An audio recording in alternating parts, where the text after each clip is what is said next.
Hi guys, welcome to a new series. This is going to be called Success Mantra Concepts in Law. In this series, we are going to explain and introduce you guys to concepts in the law which are going to be relevant for your legal reasoning sections in CLAT and other law entrance examinations. So the ideal starting point for us is, what is law? Today we are going to do the law of torts, but to understand the law of torts, we must first understand what we understand by the term law. Now in jurisprudence, a law has many meanings.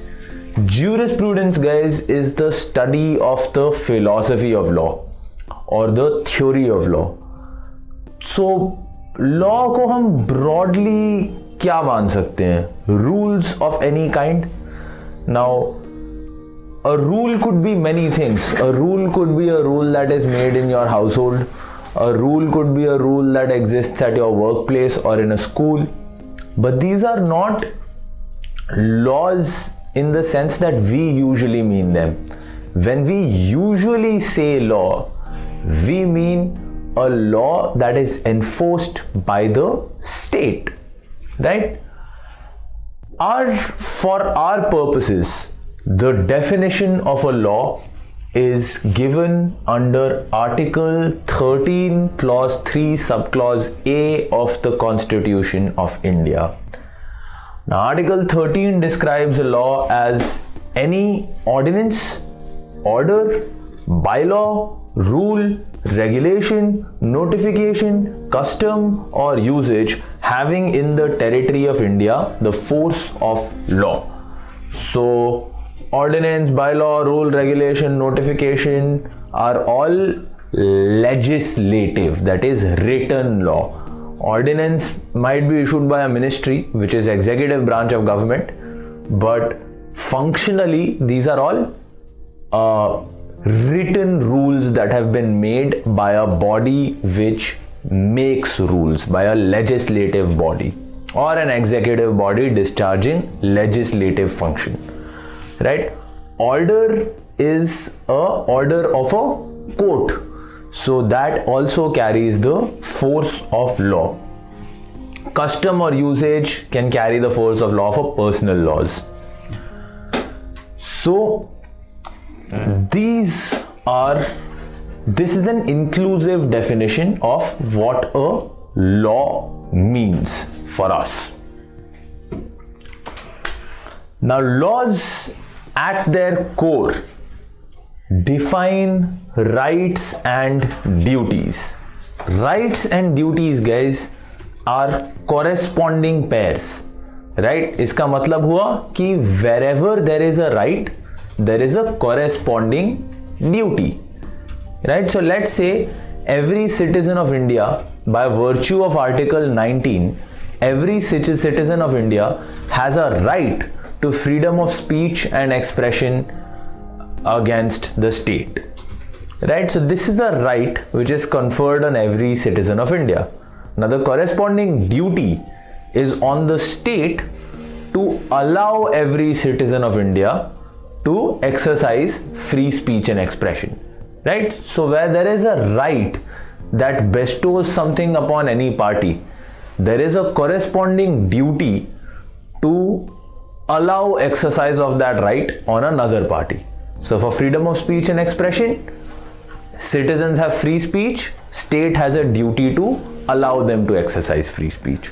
So rights and duties are corresponding pairs with each other, and together they form a law. Now we need to understand the concept of a legal injury, right? पहली बात, this term legal injury is not the same as harm or damage. जब हम बोलेंगे injury या harm या damage normal parlance में, जब हम ऐसे वर्ड यूज करते हैं, so what do we mean? We usually mean that some sort of ill effect, some sort of undesirable outcome, right? But legal injury means something much more specific. Legal injury means that there has been an infringement of a legal right, right?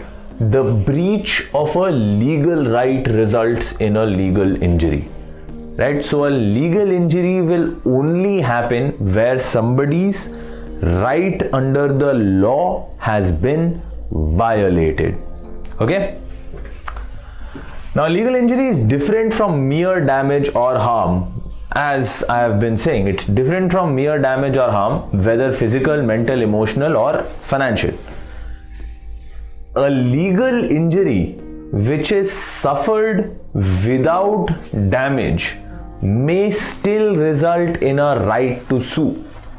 So if you have suffered a legal injury, that is अगर आपका right violate हुआ है, then even if you have suffered no harm, you might still have a right to sue. This idea or this maxim is called injuria sine damno. Okay, so there is an illustrative case for this, which is Ashby versus White. This is an old case in England where an eligible voter was prevented from exercising his right to vote by a policeman. Now the candidate that he wanted to vote for ended up winning anyway, but his legal right, the voter's legal right, was still violated because he was not allowed to exercise his right to vote. Therefore, he was entitled to compensation. Right? So that's what injuria sine damno means, that you haven't suffered any damage, but your legal right was violated. Therefore, you suffered a legal injury. Therefore, you might still have a right to sue. Okay? Now, on the other hand, we have another maxim which is damnum sine injuria, which talks about damage without a legal injury. Now, in this case, where you've suffered damage, but you have suffered no legal injury, there will never ever be a right to sue.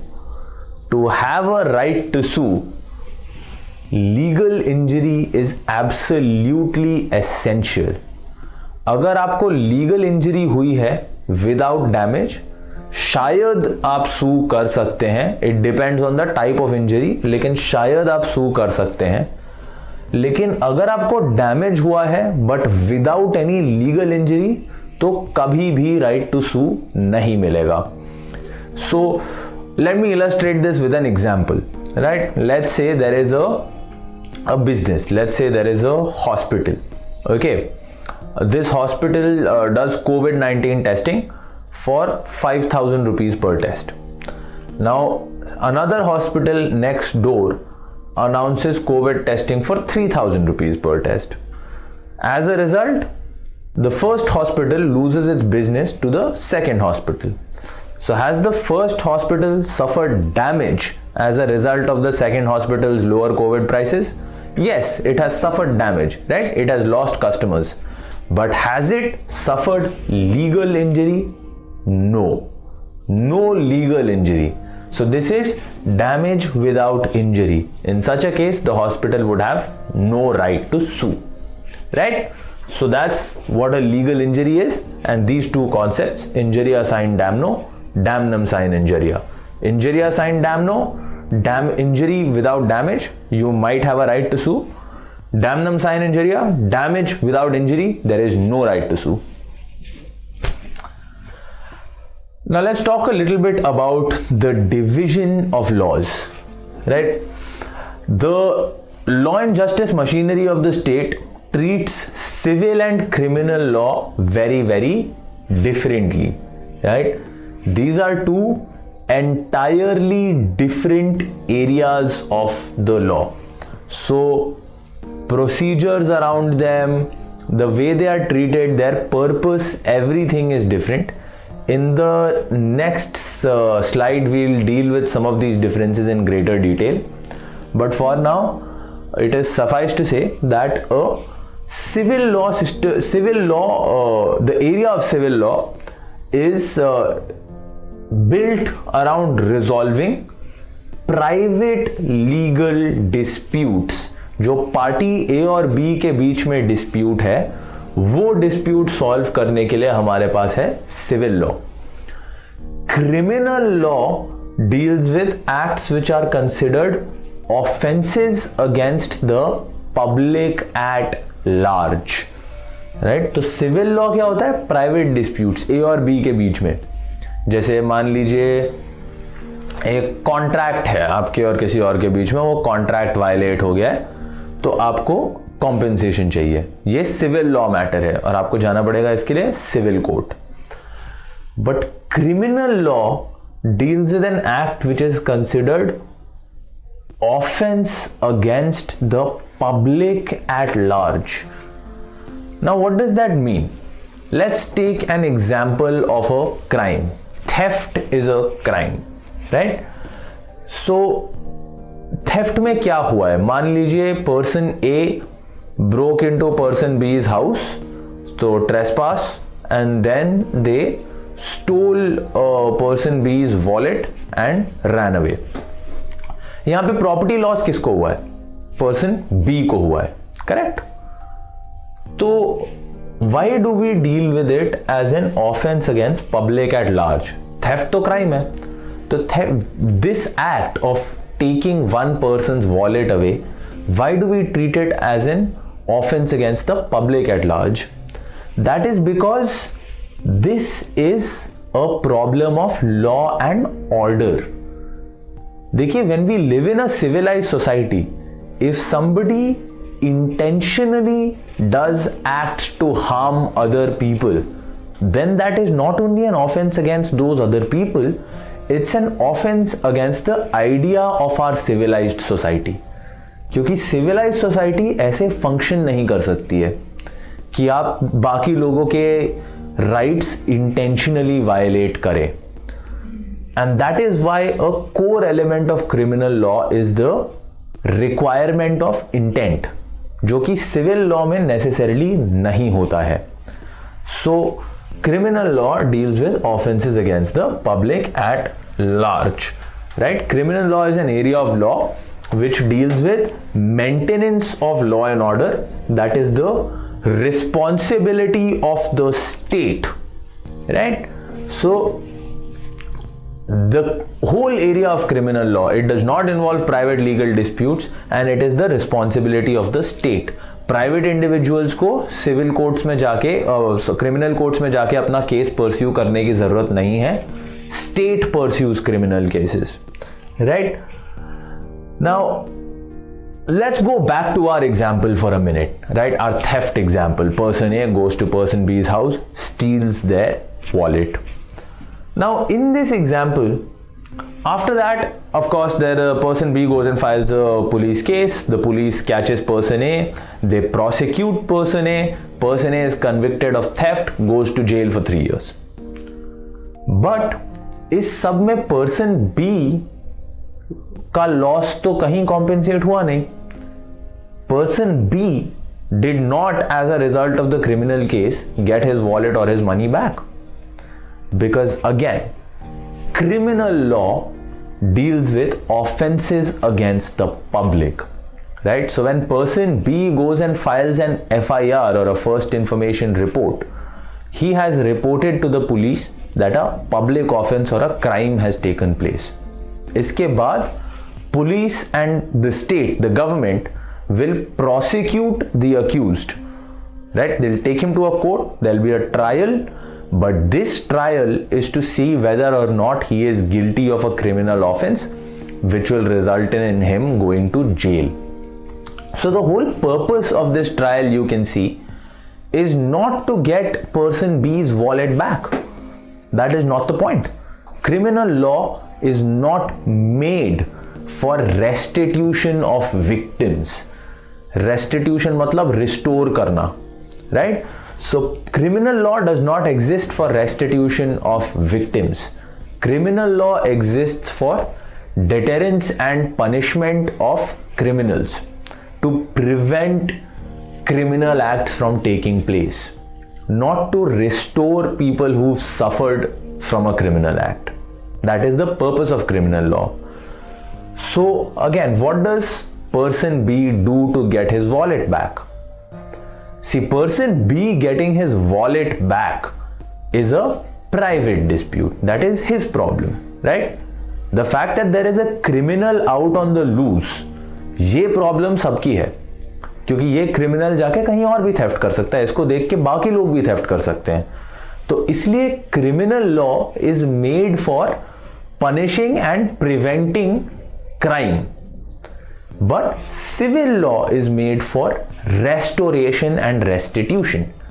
So if person B wants his wallet back, right, after filing a criminal case against person A, person B can then go and file a civil suit against person A, right? The same act may constitute both a civil and a criminal offense.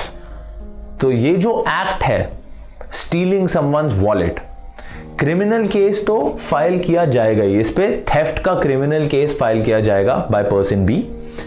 उसके बाद person B can also go and pursue a civil case of conversion in a civil court, right? So and of course every system has its own substantive and procedural laws. Now, substantive laws are laws that have substance, that create rights and obligations or rights and duties. तो मान लीजिए अगर हम एक law बनाते हैं that whoever commits theft will go to jail for 3 years. This is a substantive law. It's created rights and duties, right? It's created a right on part of every person not to suffer a theft, and it's created a duty not to commit a theft, right? And if you do commit a theft, you go to jail for 3 years. तो ये हो गया substantive law. और एक होते हैं procedural laws. Procedural laws होते हैं that describe a process, right? So if there is a law which says that only a stamp paper executed in such and such court will be valid as evidence, this is not created any rights or duties. Or if there's any law which says that electronic signatures will not be valid as evidence, मान लीजिए just hypothetically, so this is not creating rights and duties, this is just creating rules of procedure. So both civil and criminal laws have their own substantive and procedural laws. Now let's look in some greater detail at differences between civil and criminal law, right? Civil law exists for the purpose of redressal of wrongs to private individuals by restitution, that is restorative justice, to put somebody back in the position that they would have been in had the wrongful act not been committed. ये है civil law का purpose, कि जो भी wrongful act थी जिसकी वजह से somebody suffered harm, purpose of civil law is कि उस पर्सन को we will put in the same position that he was in before he suffered that wrong, and therefore we will restore him, as opposed to the purpose of criminal law. Now criminal law is made with the purpose of maintenance of law and order by deterrence, punishment and reform of criminals. So criminals are sent to jail with the purpose that one, they'll be punished and this will serve as a deterrence to themselves and to other criminals, and two, that in their time in prison they will be reformed, right? They will be taught not to commit criminal acts. Now procedure. The aggrieved party in a civil case files a suit in a civil court and pursues it. So these cases will look like X versus Y or Ajay Sharma versus Mehul Tripathi, right? That's an example of a civil case where private individuals go to court and pursue their own cases. Criminal law, the state files a criminal case against the accused and pursues it. So in criminal law, the victim will just go to the police, file a first information report, and from there it is not the victim's problem to prosecute. Why? Because this is an offense against the public. The state represents the public and therefore it's the state's problem to prosecute. So criminal cases will be state of Maharashtra versus X, right? Because the state is the party that prosecutes, not the victim of the crime. Now, the victim of the crime in a criminal case is only going to be a witness. That's the only role that this victim will play in trial. Whereas in a civil case, this victim is going to be one of the parties, going to be the party that brings the case or the plaintiff. Now, another big difference between civil and criminal law is the required standard of proof. Now, when I say standard of proof, I mean किस level पे proof की जरूरत है, कितने proof की जरूरत है to prove whether a crime took place or a civil wrong took place. Civil wrongs में this standard of proof runs on something called balance of probabilities. Now balance of probabilities का मतलब होता है that the probability that something happened or did not happen is weighed against each other. तो अगर मान लीजिए मेरे ऊपर केस डाला है कन्वर्जन का किसी ने, that I interfered with their property and as a result they suffered some loss, that is conversion. तो कोर्ट क्या देखेगा? कोर्ट देखेगा बैलेंस ऑफ प्रोबेबिलिटीज में चांस क्या है कि मैंने ऐसा इंटरफियरेंस किया है. अगर 50% से ज्यादा चांस हुआ कि मैंने ही ये सिविल रॉन्ग किया है, then the court will say I am liable. अगर 50% से कम चांस हुआ, then I am not liable, right? Probabilities को बैलेंस करके डिसाइड किया जाता है ये सिविल केस में.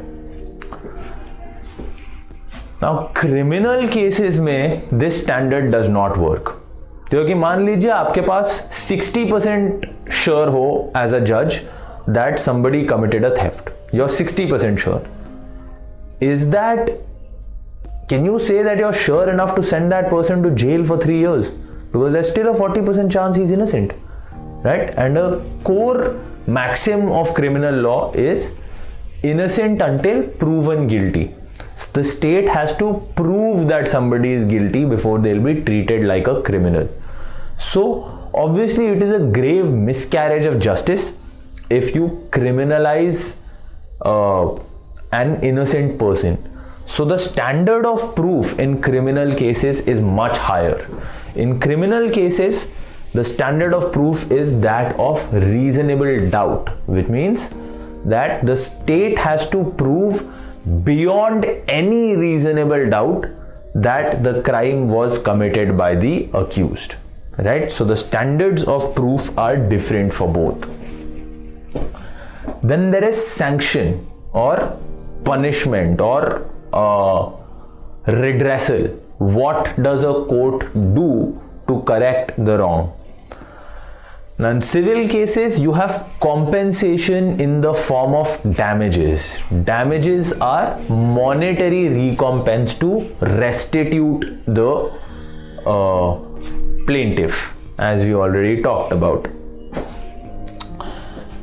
In criminal cases though, you have imprisonment and or a fine. A fine and compensation are different. Compensation क्या होता है? That is what restitutes a victim. Fine क्या होता है?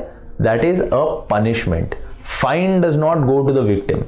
Fine goes to the state. because the purpose of a fine is a monetary punishment, not compensation, right? So in criminal cases you might have imprisonment and or a fine. And now lastly, the terminology for both is also different. I've been using the word plaintiff a bit, which you must have noticed. A person who brings a civil suit to a court is called a plaintiff, right? The person who's defending himself is called a defendant. Whereas in criminal cases, obviously no person brings a suit. There is no suit. Suit is a civil law term. In civil cases are called suits. Criminal cases are just criminal cases. Now, a criminal case is brought by the state. It's brought against the accused. So this is the difference in terminology. Which brings us to the law of torts. So what is a tort? Tort is derived from a Latin word which is called tortum, and it literally means to twist, right? But the actual meaning is a wrong, right? So tort is basically a word that means a wrong. Now one who commits a tort is called a tortfeasor, right? And the law of torts deals with uncodified law. Uncodified law is law that is not written down. The law of torts is a part of civil law, right? So you guys can see the Venn diagram here. Criminal law, civil law, there is a bit of an overlap because some laws, that's property law, family law, they have aspects that are both civil and criminal, right? Torts though is purely a part of civil law, right? It's a subset of civil law, as you can see here. Now, what is the law of torts, right? The law of torts prescribes liability that arises out of a breach of duty towards persons, which is redressed by an action for unliquidated damages. That's a lot of words. Now, what does that really mean? It means, one, when I say liability, I mean responsibility for something. So the law of torts says you will be responsible for a breach of a duty that you had towards someone, and that breach will be addressed by an action for unliquidated damages. Unliquidated damages are compensation जो पहले से decided नहीं है, जो court decide करेगा. तो in other words, अगर आपकी कोई ड्यूटी थी टुवर्ड समवन एल्स, आपने उस ड्यूटी को ब्रीच किया है और उस ब्रीच की वजह से ऑब्वियसली किसी की लीगल इंजरी हुई है, देन आप जो कोर्ट है वो उस पर्सन को अनलिक्विडेटेड डैमेजेस अवॉर्ड करेगा. अनलिक्विडेटेड मतलब वो जो अमाउंट जो है वो पहले से डिसाइडेड नहीं है, कोर्ट अमाउंट डिसाइड करेगा कॉम्पेंसेशन का और फिर अवॉर्ड करेगा. So we can break this down into 4 parts. 1, that the defendant owed a duty of care. 2, this duty of care was breached. 3, this breach resulted in a legal injury. 4th, the plaintiff is awarded compensation in the form of unliquidated damages for such an injury. So guys, that was all for today. That was an introduction to the law of torts. Please stay tuned to the channel. Please look at our other videos, and of course we will continue this series too. Until then, stay safe and take care. Catch you on the next one.